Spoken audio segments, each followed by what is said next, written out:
We are celebrating President Donald Trump's 100th day in office with a 100-hour flash sale on all DailyWire Plus annual memberships. Join the celebration right now at dailywire.com.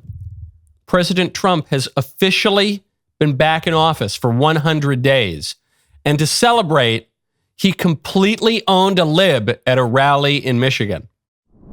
It's so great. What's the problem over there? What's the problem? Is that a radical left lunatic? He's just a child. All right, get him out. Yeah. Oh, I'm sorry. I'm sorry, ma'am. I thought it was a guy. Thank you.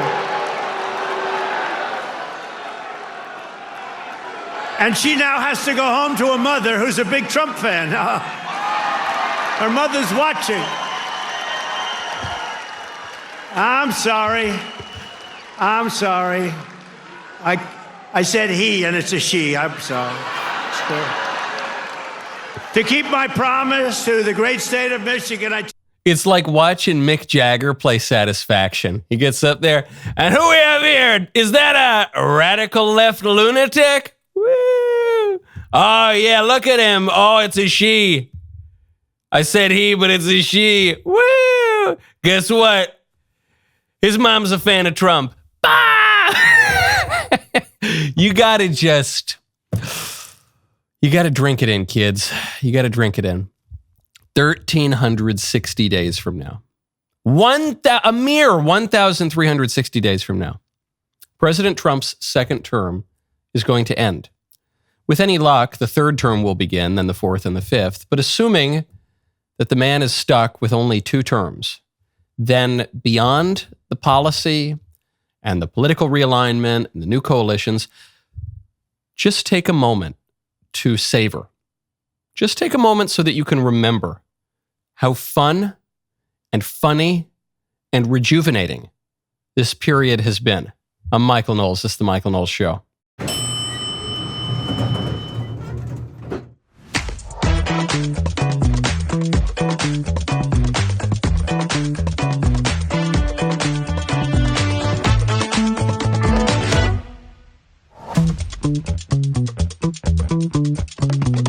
Welcome back to the show. The New York Times is shocked to discover that the cross necklace is the hot new fashion accessory. Just wait until these people hear about the brown scapular. Their minds are going to be blown. First, though, speaking of accessories and symbols, I want to tell you about Allegiance Flag Supply. Go to showallegiance.com. Use promo code Knowles. With Memorial Day right around the corner, what will you be flying? A faded, flimsy, overseas-made flag with frayed edges? I hope not. You should be flying a durable, high-quality American flag that truly honors the day. One that was hand-sewn right here in Charleston, South Carolina, by true patriots who love this country. That's right. Talking about Allegiance Flag Supply. I will have my beautiful Allegiance ready for Memorial Day. You should too. I actually should be more specific because I have 3 Allegiance flags. I have one for my home, I have one for my office, I have one for my studio. I have Allegiance coasters. I have an Allegiance keychain with a little piece of flag in it. It's just great. It's really, I love the American flag a lot, but this is the best one you're going to get, period. It's a great gift for the military member in your family. It's a great Father's Day gift. It's a great gift to yourself. You will not find handcrafted Allegiance flags in a big box store. The only way to get one is to go to showallegiance.com right now. When you use promo code Knowles, you will get free shipping. Order yours today. May is their busiest month. Make sure you have yours in time. Go to showallegiance.com. Use promo code Knowles, K-N-O-W-L-E-S, for American flags made the American way. It was a great rally. Trump did his 100-day rally. I guess it was technically on day 99, but it's so that we could all be talking about it on the 100th day of his second term. And he played all the hits. He played the radical left lunatics. He played the gender ideology. He played the your family actually loves Trump. People secretly love Trump. Now Trump won the popular vote. He also touted an important initiative he announced a couple days ago. Christopher Columbus is back. And you Italians are going to love me because just yesterday I brought back Columbus Day in America, especially for Italian Americans who were so badly treated by its removal. Abolish term limits. That's it. Get rid of the 22nd Amendment. That's what put me over the edge. Because the Italian Americans have been very poorly treated. But it's not just the Italian Americans who suffered because the libs hated Columbus Day. It's all of us, because Columbus is the symbol of the modern West, of the West reaching the peak of its power, the age of exploration, a devout Catholic, a brave Italian explorer who discovered America is what he did. I just love it. I love it. And while people get lost in all the minutia of Trump's policies, I don't like this economic policy, or they deported this gangster who I really liked, or no, they shouldn't do this or that. Just look at the imagery here. Look at what Trump's broader political project is about. It is actually about making America great again. You see the USA signs behind him. You see the red, white, and blue. It's Trump hugging the American flag. That's what it's about. That's what people are cheering. There are a lot of successful policies that go along with that message, but that's the message. And the left has the opposite message. The left's message on Columbus is crucial to this, is America's bad, the West is bad, Christianity's bad, it's all oppressive, it's all evil, we've got to get rid of all of it, we're bad, everything that we love is bad, and we need to dispose of it as quickly as possible. That's what the left is saying. And Trump says, no, I'm going to hug and kiss the American flag. That's what it's about. And you can love the individual policies. There's a lot of good policy stuff. But for me, politics is not just about policy. It includes policy. You want good policy. But I'm not one of these nerds, one of these eggheads with spreadsheets who says, actually, all I care about is just policy. And I just want the government to be run by a bunch of bow tie wearing think tank scholars forever. No, I want thumos, baby. I want spirit. That's what I want. I want Trump making fun of the radical left lunatics. And I want him talking about what a great guy Columbus was and how Italian Americans in particular should be upset about the left going after Columbus. I want to hug the American flag, okay? That's what this is about. You got to drink it. That's what I'm saying. You got to drink in. We want to keep Trump's many executive orders. We want the Congress to pass some of those at least into law. We want there to be a successor to carry on the legacy. We want to keep winning elections. But I want that spirit. I want to remember how rejuvenating, truly, in a deep sense of that word, how rejuvenating this is. America's 250 years old next year. And we got to feel young again. We started to feel decrepit and old. We want to feel young again, okay? And that means we got to really focus on who we are. The left has tried to change that. So the left tried to replace the 4th of July, our Independence Day, with a new Independence Day called Juneteenth. They did this under Biden. The original Independence Day was to commemorate the signing of the Declaration of Independence and the beginning of the American Revolution and this country that was founded on the recognition that God has endowed us with certain natural rights and an appeal to heaven and all the rest of it. Then the new Independence Day that the libs tried to foist on us 4 years ago says, actually, America's really racist and evil, and we've never really gotten over our original sin of slavery, and we need to get rid of all the stuff from the past so that black people can finally be free. And when black people are really just being used as an instrument for a broader narrative of the liberation from oppression, a kind of radical liberal leftist narrative. Well, good news on that front. At least one Juneteenth celebration is fallen by the wayside. Indianapolis has canceled Juneteenth. Indianapolis will not hold its Juneteenth parade. I don't know how many times it has held a Juneteenth parade, but it's not going to hold it this year because of scheduling conflicts and other events in the city and just logistics. And I don't think that's why Juneteenth is a little more muted this year, not just in Indianapolis, but around the country. Juneteenth, the libs tell us, was to celebrate the emancipation of the black slaves. That isn't true. That's literally not what it celebrates. It celebrates the day that a mailman finally arrived in Texas after the Emancipation Proclamation, but before the 13th Amendment, either of which events could plausibly be pointed to as the day of emancipation, but it's neither of those. It's just a mailman got to Texas, pretty much. And Juneteenth, or a celebration of emancipation, actually could not take place, according to the left's ideology, on the day of the Emancipation Proclamation, because then you would be saying that Abraham Lincoln freed the slaves, and we're not allowed to say that anymore. The left will actually say Abraham Lincoln did not free the slaves. And the slaves freed themselves. It can't be that white man, that white savior who came in and freed the slaves. It wasn't him. Forget about Lincoln. Likewise, for the same reason, you couldn't point to the 13th Amendment, which actually freed the slaves. It has to be this contrived thing.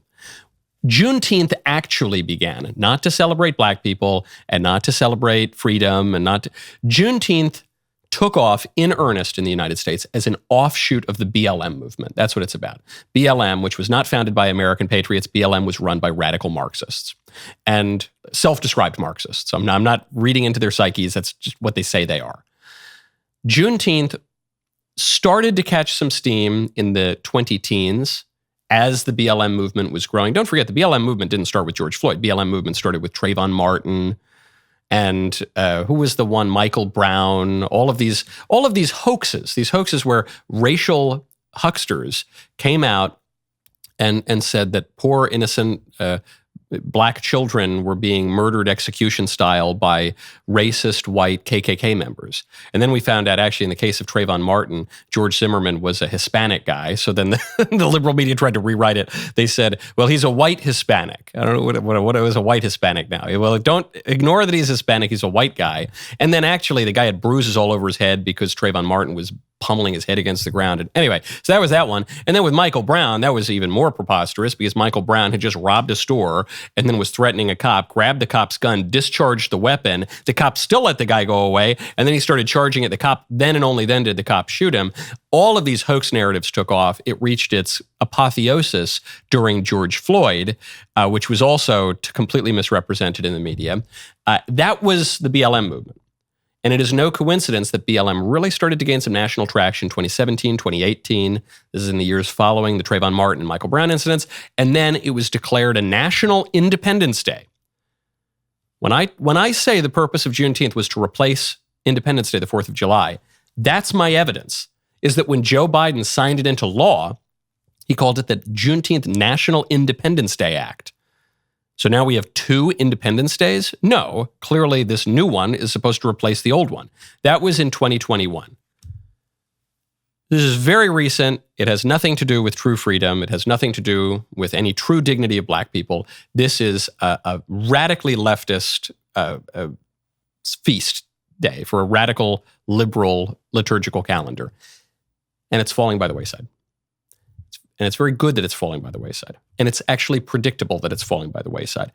Juneteenth lived by BLM. It will very possibly die by BLM. As BLM diminishes in people's estimation, as we begin to reevaluate that period, 2020, 2021, the riots, the looting, the murders, the horror that the left inflicted on us after the George Floyd incident, as that diminishes in people's estimation, so too will Juneteenth. So too will the groups that promote Juneteenth, namely the BLM groups and the anarchist groups and the Marxist groups.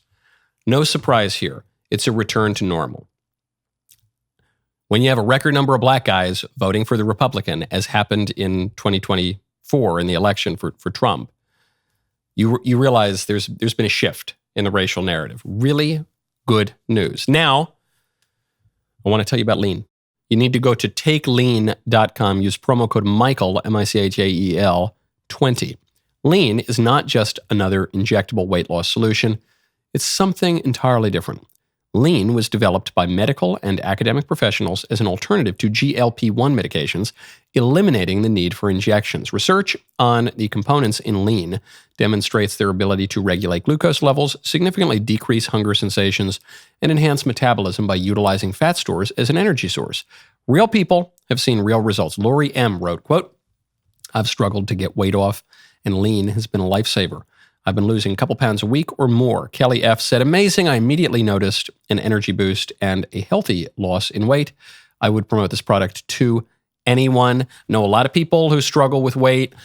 This is something you really need to look into, because if you or someone you know is struggling to lose weight and a healthy diet and exercise does not seem to be enough, lean might just be for you. Get started with 20% off. Use code Michael, Michael, 20 at takelean.com. That is code Michael, Michael, 20 at takelean.com. TakeLean.com. Results vary. These statements have not been evaluated by the FDA and is not intended to diagnose, treat, cure, or prevent any disease. Is not a substitute for care from a healthcare provider. Speaking of racial politics, Wanda Sykes, an alleged comedian, she made some splash about 15 or 20 years ago. She was kind of a known thing. She hasn't done a lot recently. But Wanda Sykes was on the Stephen Colbert Late Show, and she insisted that white people ought to be embarrassed over Donald Trump.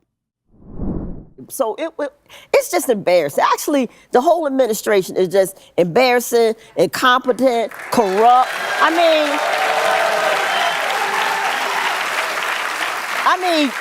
I have to say, white people, y'all really should be embarrassed by this. You really should be. Y'all really need to do something, seriously, because this is embarrassing. See, and I know you say, well, Wanda, why is it white people? Because we tried to tell y'all. We tried to tell you. And y'all didn't want to listen. So now this is your problem. It's just so tired. It feels dated. When I point out that Wanda Sykes kind of made a splash 15, 20 years ago, hasn't done a lot recently, I don't mean to take a pot shot at her or anything like that. Plenty of comedians have a moment and then they go away. But this is part of the reason why. This is a joke from 10 or 15 years ago. The joke doesn't make sense when a record number of black guys vote for the Republican. You say, well, listen, we black people, we tried to tell you. We tried to. No, you didn't. You voted for him. You didn't. That might have been true under, during the Mitt Romney election, during the John McCain election. But that actually isn't true for Trump. He got a record number of black guys to vote for him. So it doesn't, forget about the black people. Just we, racial minorities, we tried to tell you. No, you didn't. You voted for him. 46% of Hispanics voted for the guy. It just doesn't work. The reason the joke doesn't work is not that it's a left-wing joke. The reason that the joke doesn't work is because it's not grounded in reality and it's easily refuted by the exit polls. And it's not just why the joke doesn't work, it's why Democrat campaign tactics don't work right now. Because the ground has shifted under the Democrats' feet. The Democrats had leaned so far into ideology through things like the BLM riots, the gender ideology, the radical candidates. It had lost its footing anyway. Then the ground shifted underneath the feet of the Democrats, and now the Dems are trying to do the same song and dance that they've been doing for 20 years, but it just doesn't. There's no ground for it. They can't. The tap shoes aren't clicking on anything, and so they're flailing around. And Stephen Colbert's audience of SEALs might clap for that, but the American people don't really. It's passé, and Trump is capitalizing on the Democrats being off-footed. The biggest win he got in yesterday, Trump was in Michigan, and he was celebrating the funding of a National Guard base, Selfridge Air National Guard base. So he's in Michigan. Governor of Michigan is a huge Democrat, Gretchen Whitmer. Some call her Whitler because she's a very extreme and unpleasant politician. He shows up there, and a lesser Republican politician would ignore her. A lesser Republican politician might take a pot shot at her. Trump, realizing the moment, realizing what time it is, having a good instinct for comedy and for show business and for politics, all of which are really tied in together, he decides, no, he's going to praise her. I'm not supposed to do that. She's a Democrat. They say, don't do that. Don't have her here. I said, no, she's going to be here. She's done a very good job, frankly, and she was very much involved with the Republicans. They worked together on saving it, and it was not easy. So I want to thank you very much, Gretchen. Good job. Thank you. And here she goes. No, come on, Gretchen. Come on, give some remarks. No, do I have to? Well, I hadn't planned to speak, but I'm on behalf of all the military men and women who serve our country and serve so honorably on behalf of the state of Michigan. I am really damn happy we're here to celebrate this recapitalization at Selfridge. It's crucial for the Michigan economy. It's crucial for the men and women here, for our homeland security and our future. So thank you. I'm so grateful that this announcement was made today. And I appreciate all the work. Thank you. I am so grateful that, and she's looking at Trump and she doesn't know how to finish her sentence. I am so happy that Trump did this, that Trump funded this, that Trump announced this, that I can't put Trump in the sentence. I'm so grateful that this announcement was made today. Made by whom, Gretchen? That's an odd use of the passive voice. Why? I thought you wanted to use an economy of words and strong rhetoric. Why would you put that? I am so glad that this thing was said. I'm sure you're very glad that this podcast was produced and that this news was heard and that your iPhone was held and your AirPods were inserted. That's a very strange use of the passive voice. She's so off-footed by this. And Trump, it's just so delightful because he gets up there, he goes, look, I'm not supposed to do this. They all told me, don't do this, Trump. Don't be nice to the Democrat. But I said I have to because, and then what does he do? He looks down at his paper to read the pre-written remarks verbatim. In other words, they didn't tell him not to say nice things about Whitmer. This was planned. He said, no, I'm definitely going to say nice things about Whitmer because that's the best way I can shiv this woman. He goes, and he doesn't call her Governor Whitmer. Oh, Gretchen. It's his bosom buddy there. Gretchen. Oh, hey, Gretch. Hey, Gretch, I just really want to thank you. A lot of people don't know this. Gretch worked with all the Republicans. Oh, yeah, she's great to work with, actually. We Republicans love her, and she loves us. Good old Gretchy. Good old Wayne Gretzky, we call her. She's so good at working with Republicans. She's so talented. Oh, yeah. Anyway, Gretch, get on up here. She's so angry. Please don't do this to me. Why are you doing this to me? I didn't plan to speak. Great stuff. Now, all of that to say, this is not necessarily bad for Whitmer. Moderating, seeming like you're friends with some of the Trump people, that is actually a political strategy that certain Democrats who want to be president are consciously undertaking. Gavin Newsom is doing that. Gavin Newsom started a podcast so that he could try to befriend Charlie Kirk and Steve Bannon and other people in the Trump orbit so that he can move to the middle, so he can take some ownership of MAGA because MAGA was elected by popular vote. And if you want to become the nominee of your party, it really helps to run against your party, as Trump showed, as Obama showed, as these guys are trying to show. So it's not, don't oversimplify this. It's not that it is necessarily bad for Whitmer to be tied to Trump. It's that it's a risk. If the Trump administration is a big success, and it's hard, at the end of 2 terms, we don't know about non-consecutive terms because that's unusual, but at the end of 2 terms, presidents are usually not that popular. If the Trump administration is a success, if Trump is popular, then looking like you're chummy with MAGA world, even as a Democrat, will be helpful. If the Trump administration is unpopular, then looking chummy with Trump is fatal to her. She will not have a political career after that. So it's a risk. The Trump calculation here is not that I'm going to completely destroy Gretchen Whitmer. It's that I'm going to tie her fate to mine. I'm going to realign incentives for people like Whitmer, for people like Newsom, such that if I succeed, they have a chance to succeed. They need to want me to succeed. But if I go down, I'm taking all these people down with me. Beautiful rhetoric, a really, really sharp way of talking. Now, another really smart thing to do when you want to talk is check out Pure Talk. I want you to go to puretalk.com/Knowles. As Doge cuts the fat from decades of bloated government spending and corruption, Pure Talk, my cell phone company, is cutting the fat from the wireless industry. That's right. Pure Talk says, I don't think so, to $100 a month cell phone plans, which is just totally wasteful, totally irresponsible. Instead, Pure Talk is offering America's most dependable 5G network, and I want to pause right there. It's not a really good network. It's not that it's like that really good network that you have. It is, full stop, America's most dependable 5G network at America's most sensible prices. Unlimited talk, unlimited text, 15 gigs of data. It's an insane amount of data, plus mobile hotspot for $35 a month. That could save you what? What's that, $65 a month that could save you? Could you use an extra $65 a month? I think we all could. Right now, you get a free 1-year membership to DailyWire Plus. That's on top of all the other great savings. That includes access to the entire library of DailyWire Plus movies, docs, uncensored ad-free daily shows, Kids programming, as always, you're free at Leftist Tears Tumblr. You can switch in as little as 10 minutes, totally hassle-free.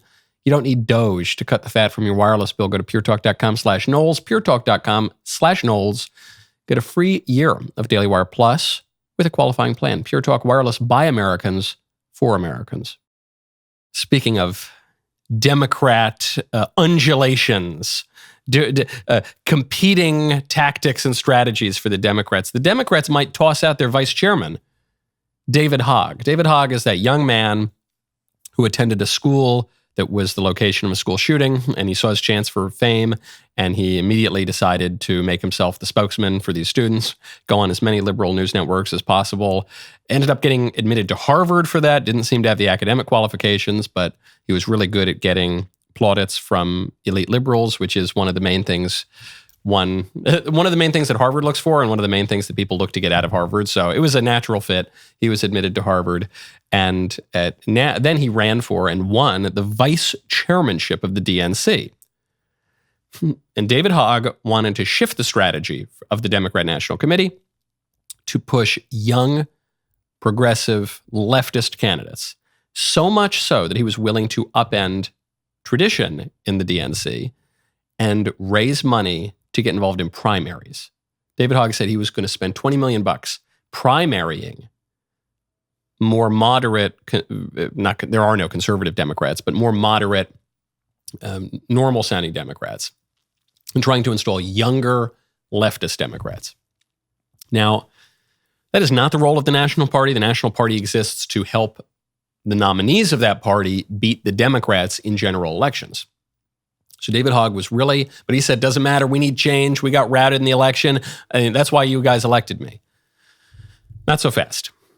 According to David Weigel at Semaphore, the DNC is considering voting to oust David Hogg. They're going to hear a challenge next month by, get this, a Native American DNC member who lost the vice chairman race and wants a new election because this person says that the DNC ignored fairness and diversity rules.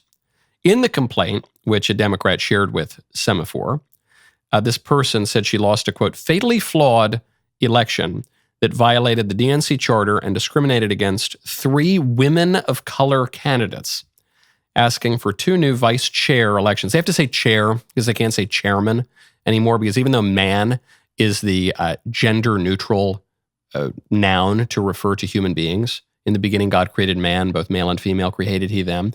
Feminists don't like that. So you can't say man anymore. You have to say chairman or chairwoman, but the gender binary is also offensive now to Democrats, and woman still has the word man in it anyway. So one person suggested some decades ago that it would have to be woe per son, but son is still male, not female, so it would have to be whopper daughter. The chair whopper daughter of the DNC, well, that's a little too long. So now they say chair. So now a human being has to try to run to become an inanimate object sat on by other human beings. It's all very, very silly and pathetic. Please excuse the digression, but that drives me crazy. He's running for chair. No, you're a chairman. You're a man. You're a human being. Anyway, the Democrats can't even agree on that, much less who should occupy the chair. So now they might have a new election. What does this show? Does this show? Some people are going to say, this shows that the Democrats realize that they have to moderate. The Democrats realize this is not playing in Peoria. The extremes that they've held, even in the early days of Trump, that Democrat senator going down to have a romantic lunch with the gangster from MS-13 in El Salvador. That doesn't play. People don't like that. Okay, we got to moderate, right? Except the candidate who might replace David Hogg doesn't really seem any more moderate than David Hogg. The candidate seems just as radical, just differently radical.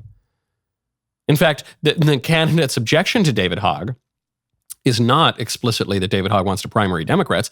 The objection is that he's a white man. The objection is that we need a black woman or an Indian woman or some other kind of woman or some non-gendered amorphous hermaphrodite eunuch to occupy the chair. In some ways, ousting David Hogg is a signal that the Democrats need to go further left. So what does this represent? What this is really telling you is the Democrats have no idea what they're doing right now. The Democrats have no political vision whatsoever right now. The Democrats can't agree about anything. And the reason for that is Trump screwed everything up for them. The Democrats knew how to run against John McCain. The Democrats knew how to run against Mitt Romney. The Democrats had figured out how to run against the Bushes. Even though the Bushes actually had a lot of success at presidential politics, they figured it out. Okay, it was set. Okay, we know we're going to attack the Republicans because they're going to throw Granny off a cliff with entitlement reform. We're going to attack the Republicans because they're belligerent and militaristic in the Middle East. We're going to attack the Republicans because they're heartless and they don't care about the poor. We're going to attack. They knew it. They had and then Trump comes in and just messes all that up. So they say, you want to throw Granny off a cliff with entitlement reform. What are you talking about? Trump just said he'll never touch Social Security and Medicare. Oh, yikes. Well, Trump wants to bomb the Middle East. Actually, no, Trump is much more dovish on foreign policy than you are. Trump hates the poor. Really? Because he just got rid of taxes on tips, and he wants to eliminate the income tax entirely, if possible, for people making less than $200,000 a year. So actually, you're the kind of the party of the rich now. What do we do? What do we do? They don't know. They're just really confused. And you would think they would get their sound footing eventually, but they haven't yet. They don't know what they want to be. Should we become friends with Steve Bannon and Charlie Kirk, or should we call those people Hitler? Should we appear at the Trump event? Should we not appear at the Trump event? Should we do we like free trade? Do we like tariffs? Do we want face tattooed in our country? Do we support borders? What do we want? They're befuddled. They're befuddled by elements of public life as simple as wearing a cross necklace. The New York Times has this piece out. It's a good piece, actually. A hot accessory at the intersection of faith and culture, seen on influencers, pop stars, and White House staff. Cross necklaces are popping up everywhere. They can't understand people wearing crosses. They can't. This is one of the most ancient symbols in our civilization. And it is the most basic symbol of the pivotal event, the central event in history, which is the crucifixion and the resurrection. The axle, the cross being the axle on which the entire cosmos turns. They don't get it. Why are people wearing the crosses? Now, part of the reason they're seeing the crosses more now is because the Republicans are back in town. I even noticed this myself. I've been to D.C. probably 6 times since the election, or more. I've probably been to D.C. 6 times this year, since January 1st. I wasn't in D.C. a lot during the Biden administration. I wasn't even conscious of this. But I was in D.C. a lot during the first term. I was in D.C., I don't know, it seemed like every other week, or certainly every month on average during the first term. Because the Republicans are back in town. And these guys, being Beltway, coastal, elite Democrats, they only really encounter Republicans during these kinds of administration changes. So they say, oh, look, everyone's wearing crosses all of a sudden. It's not necessarily that they hadn't been wearing crosses before, just they hadn't seen these people. But I do think the New York Times is onto something real, which is that popular Christianity is making a comeback. You can see it in memes. You can see it in social media. You can see it in the way public figures are speaking. You can see it in crosses and fashion accessories. You can see it in liturgy. You do see it everywhere. Why? Why is Christianity making a comeback? Well, basically, at the most fundamental level, because it's true, because the crucifixion and the resurrection are historical events, because God entered into history and he lives, our Redeemer lives. That's why. That's the actual reason. And I know there are going to be atheists and secularists and agnostics and people with other religious views who don't like that or who don't agree with that. That's fine. Okay. Well, it's not fine, but you should agree with that. But I understand where you're coming from. I'm just telling you that's the basic reason why the political authority can never exterminate the church. They've tried many, many times and it doesn't work. Okay. But at a more pop culture level, why is Christianity making a comeback? Why are people putting on their cross necklaces? Because Christianity is once again a subversive force against a corrupt political order. The dominant political order hates Christianity. The dominant political order tries to get rid of Christmas displays in public and on your coffee cups. The dominant political order takes prayer and the Bible out of schools, even the Bible, which is the basic book that without which you cannot possibly be an educated person. They take that out of schools. The dominant political order permits satanic rituals in state houses just within the last couple of years. The dominant political order slaughters 1 million plus babies per year through human sacrifice called abortion. The dominant political order makes a mockery of marriage, inverts marriage, distorts it beyond recognition. The basic political order and the symbol of Christ's love for his church. The dominant political order doesn't like Christianity. That hasn't always been true. We've had periods where the political order is very pro-Christianity, but we're just at a period right now where the dominant liberal political order really doesn't like Christianity. So, if you want to be subversive, if you don't like the status quo and you want to upset the status quo, the cross is a symbol of that. The cross, much as Christianity was a symbol of subversion of corruption, not of political order per se, but a subversion of corruption and the wicked principalities and powers that so often have control in this world. Just as that was true in the ancient Roman Empire, that is true again today. And it will be true throughout history, because we'll have trouble in this world, but Christ has overcome the world.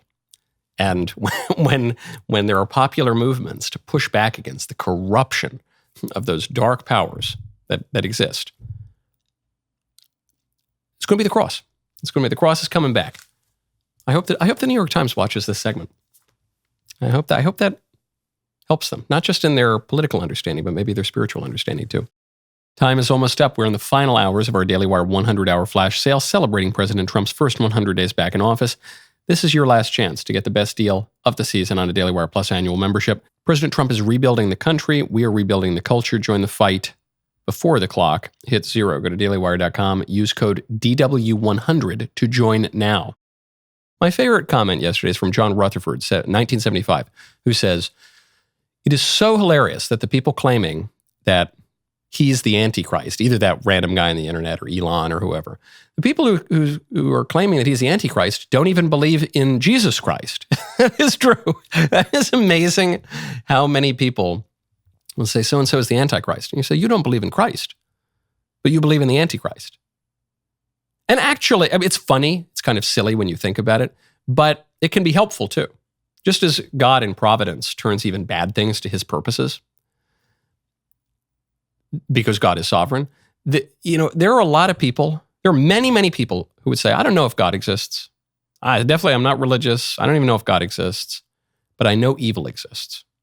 And that's understandable, because we can become so corrupt, and our intellects can become so darkened through sin and vice that we are not really conscious of the good.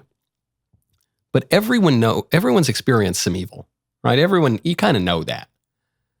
So this is a kind of funny subversion of the devil, that the more prominent the devil becomes, the clearer he points to God. Because if evil exists, good has to exist. And if the devil's real, if even the devil's real, I guess that means God is real. And it's a totally... The more corrupt society becomes, oddly enough, the more one recognizes, wait, it's not supposed to be this way. Oh, maybe there's an alternative. Do you hear drums, folks, in the distance? Well, you can own a piece of Daily Wire history at dailywire.com/shop. This is the 6.5-inch, finely crafted resin statuette, a scale replica of the legendary monument that towers over the Daily Wire set. Word has it that this little lady here is 1024th authentic, 100% delightful, perfect for your desk, your shelf or mantle of your teepee, your longhouse, or your other traditional dwelling. Very, very limited quantities available. I ordered this specifically to be custom made, the miniature Hiawatha over here. We have the big one, obviously, over on the set, the backstage set. It's really great, and I don't think we're going to make them again. So if you want it, you should. I'm probably going to lift this one and just keep it on my personal desk. dailywire.com/shop. Speaking of religion, President Trump has weighed in on who the next pope should be. As Pope? Yeah. I'd like to be Pope. That would be my number one choice. No, I don't know. I have no preference. I must say we have a cardinal that happens to be out of a place called New York who's very good. So we'll see what happens. This is a great way to get around term limits. You see, because the 22nd Amendment is still the law of the land, it limits Trump to 2 terms, even non-consecutive terms. There's no constitutional amendment that says that a president can't become the Pope. Now, he would have to become Catholic. You know, judging by some popes in history, you wouldn't know that the Pope had to be Catholic, but I think the Pope has to be Catholic. But listen, Trump could become Catholic. You know, what about that? Pope Donaldus Magnus. That's not a bad idea. But he says, look, I don't really care who the Pope is. We have preferences. Catholics have preferences. But he says, I don't really care. But, you know, I love that the New York Cardinal Dolan. And frankly, we could do a lot worse than Dolan.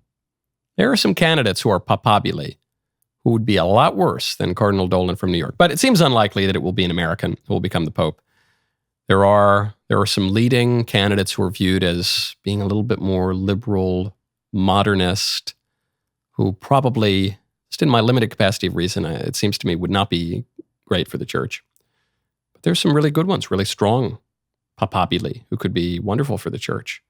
And there does seem to be, if you believe the reporting coming out of Rome, some of the similar forces that you're seeing in politics here, a revulsion against liberalism, leftism, ideology, modernism, innovation, hyper-individualism.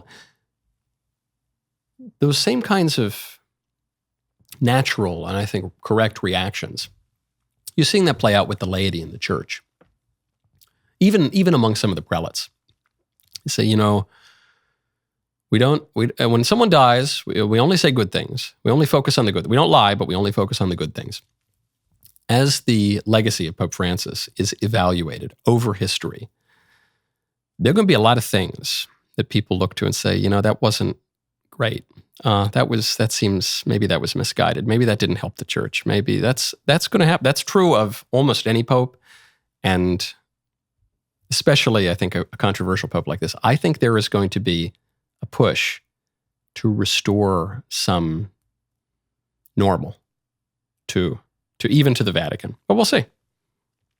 Speaking of religious visions, the modern ideology, which is an anthropology, which has religious aspects to it, of transgender ideology. I've said that issue, I'm done talking about it. It's tedious. It's over. It was defeated, I think, decisively.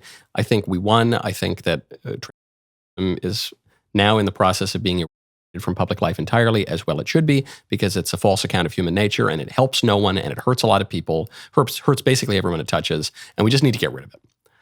Well, the UK would seem to agree with me. You know, the UK put out that Cass review, which seriously called into question the efficacy of the procedures for kids. Then the UK is stopping the mutilations. Other countries are too. France is looking at it. Sweden. It's on its way out. Well, the UK NHS, National Health Service, is now planning to test all kids, quote unquote, for autism. Now, I was clued into this a few years ago. I was speaking at a school, and a girl came up to me and she said, Michael, I want to thank you for speaking out on the ideology, because I fell into it. I thought I was a boy, and thankfully I had good parents and good teachers and good doctors and good priests even. And they said, I don't think you're a boy. And they tested me for other issues. And it turns out I had undiagnosed autism, and now they're treating me for autism, and my gender dysphoria has greatly abated. So, well, that's good news. I'm glad they didn't start chopping up your body and sterilize you and make your bones brittle and lead you to an early death instead of just actually treating the condition.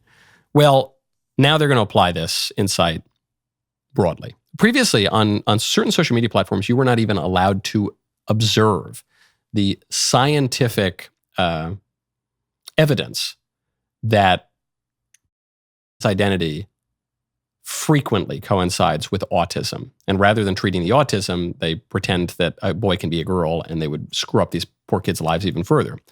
Now, even the left in the UK, even the left-wing Guardian, liberal newspaper, a couple years ago pointed out that books about the procedures at the most infamous clinic in the UK, the Tavistock Clinic, quote, reads like a dystopian novel. There is a consensus on this. This is bad.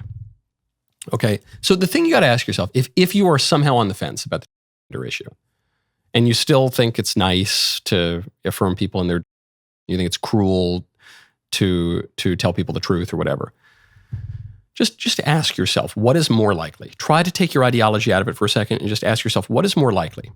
That these kids who in the last 5 years seemingly came out of nowhere and said, hey, I'm the opposite sex. I'm actually, the account of human nature that we've had for all of history everywhere is wrong. Actually, you can be born in the wrong body, and I can't explain to you how that's possible. And if I do try to explain to you, I'll give you mutually contradictory explanations that it has to do with the brain, or it has nothing to do with the brain, or it has to do with the soul, or we actually don't have a soul, or whatever. Regardless, I look like a boy, but I'm actually a girl. What's more likely? That that's true? That everyone everywhere for all time has fundamentally misunderstood how human nature works? Or that these kids have a touch of the tism? What do you think's more likely? Because the UK, including libs, the UK is a liberal country. Libs are admitting, okay, maybe if you believe something that is so obviously contradicted by all of our sense perceptions, maybe the likely answer is that you've got a problem with your perception, rather than everyone everywhere for all of history has been wrong about the most basic aspects of who we are. Now, speaking of the body, I have got something really important to show you. This has been blocked from release for many months now. The world didn't want this, the powers that be didn't want this secret to get out. But I am not just a cigar salesman, not just your favorite podcaster. I'm a fighting professional. I'm an official corner man. Okay, I've trained some of the best. Well, I was the corner man for Smilin' Sam Alvey at Karate Combat right here in Nashville. And Sam's got a fight coming up, so I'm gonna give you a little glimpse into how I train Sam. The rest of the show continues now. You do not want to miss it. Become a member. Use code Knowles, KNWLES, at checkout for 2 months free on all annual plans.